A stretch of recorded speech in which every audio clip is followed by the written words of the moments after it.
خبر د پاکستان پوځ جنرال فیض حمید ونیوه. سلام، وخت مو بخیر. پام وکړئ د نن ورځې تازه خبر ده.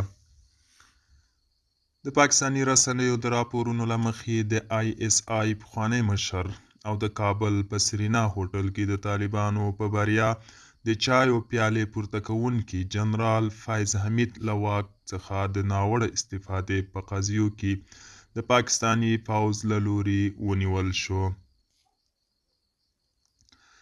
د پاکستاني پوځ له لوري نیول شوی پر هغه د شته تورونو د ثابتولو لپاره په تیر اپریل میاشت کې څېړنې پیل کړې وې.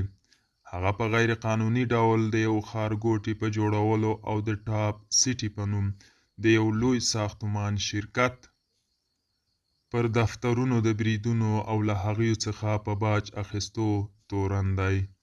دوستانو، دا و د نن ورځې چمتو کلی خبر. تر بیا مو په الله سپارم.